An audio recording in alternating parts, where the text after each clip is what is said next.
9 ফেব্ৰুৱাৰীত অনুষ্ঠিত হ'ব ৰাজহুৱা আদ্য শ্ৰাদ্ধ। এতিয়া 23খন গাঁও ৰাইজে চলাইছে ব্যাপক প্ৰস্তুতি। প্ৰায় 1 লাখ অতিথিৰ বাবে 23টা লংগৰত অতিথিক আপ্যায়ন কৰাৰ বৃহৎ প্ৰস্তুতি।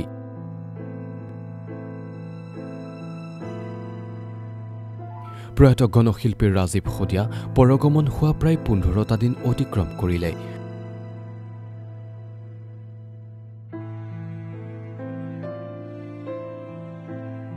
বৰ্তমানেও প্ৰয়াত গণশিল্পীগৰাকীৰ শদিয়াৰ তোপচিঙাৰ বাসগৃহত অসংখ্য গুণমুগ্ধ পৰিয়ালৰ কাষত উপস্থিত হৈছেহি।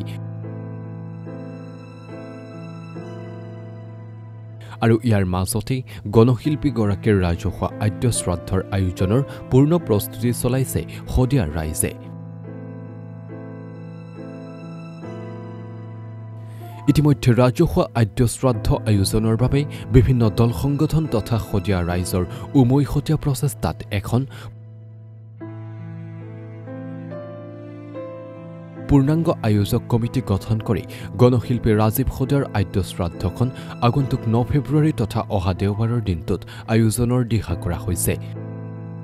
যেহেতু শিল্পীগৰাকীৰ শদিয়াৰ নিজ গৃহত অসমৰ ভিন্ন প্ৰান্তৰ পৰা অগণন লোকে পৰিয়ালক এশাৰী মাত দিবলৈ ভিৰ কৰিছেহি, গতিকে আদ্য শ্ৰাদ্ধৰ দিনটোতো অগণন লোক তোপচিঙা গাঁওখনত সমাৱেশ হোৱাৰ আশংকা ব্যক্ত কৰিছে।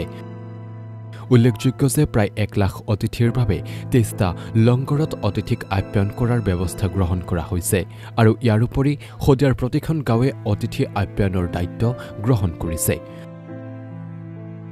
আচলতে এয়া হ'ল অসমৰ মানুহৰ শদিয়াৰ প্ৰতিজন মানুহৰ সহযোগিতা।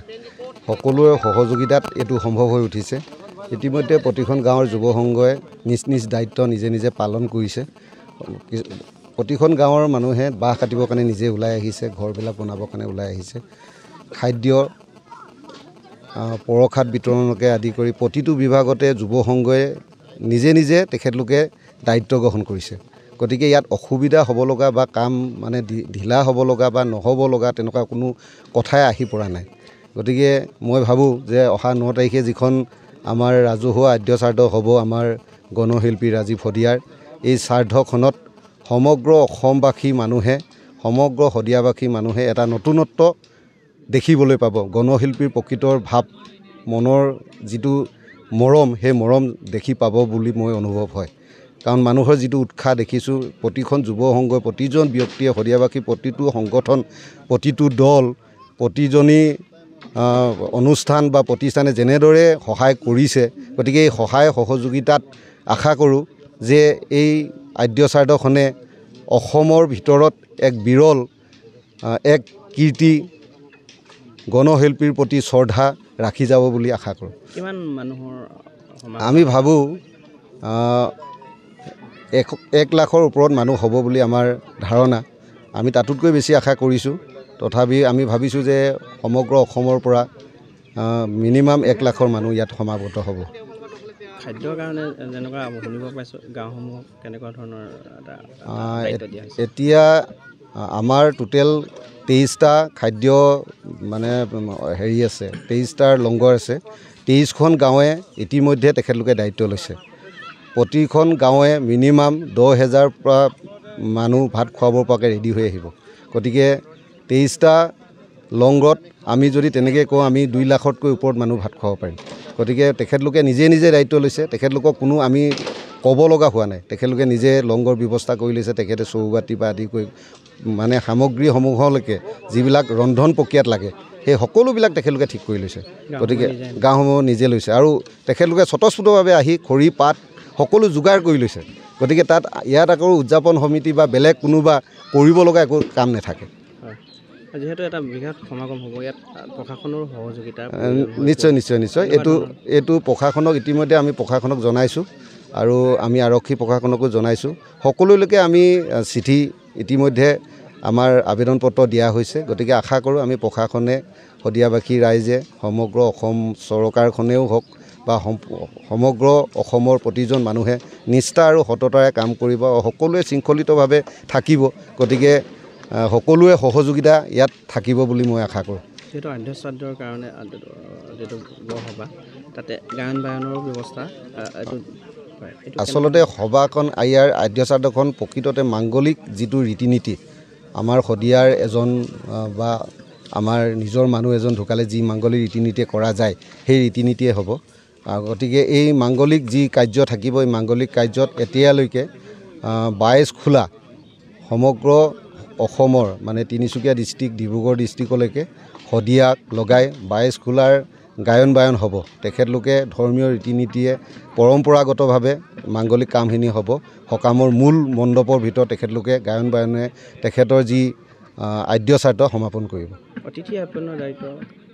অতিথি আপ্যায়নৰ দায়িত্ব সম্পূৰ্ণ শদিয়াবাসী টুপচিঙা যুৱ সংঘ সমূহ ৰাইজ অসমবাসীৰ সম্পূৰ্ণ দল সংগঠন প্ৰতিটো দল অনুষ্ঠান বিভিন্ন আত্মসহায়ক গোটসকল সকলোৱে তেখেতলোকে দায়িত্ব লৈছে আৰু তেখেতলোকে সকলোৱে তেখেতলোকৰ প্ৰস্তুতি ইতিমধ্যে আৰম্ভ কৰিছে যে কেনেদৰে অতিথিক আপ্যায়ন কৰিব গতিকে তেখেতলোকৰ কাম নিজাববীয়াকৈ কৰিছে গতিকে আমি বা মানে বেলেগে কোনো সোঁৱৰাই দিব লগা কোনো কথা অহা নাই যেহেতু ইমান মানুহৰ সমাগম হৈছে এইটো হয়তো অসমৰ ইতিহাসতে বিৰল হ'ব এনেকুৱা আদ্য শ্ৰাদ্ধ বা ভৱিষ্যতৰ এনেকুৱা কথাটো এনেকুৱা এটা অনুভৱ হয় যে এজন গণশিল্পী যিটো মৰ্যাদা সেই মৰ্যাদা চাগে অসমে এই খাটি খোৱা গাঁৱৰ পৰা গৈ জনতাৰ কথা কোৱা প্ৰতি নিপীড়িত জনতাৰ নিৰ্ভীকভাৱে সাহসিকতাৰে গান গোৱা যি সাহসৰ পৰিচয়ে গণশিল্পী হিচাপে ৰাইজৰ মনত আস্থা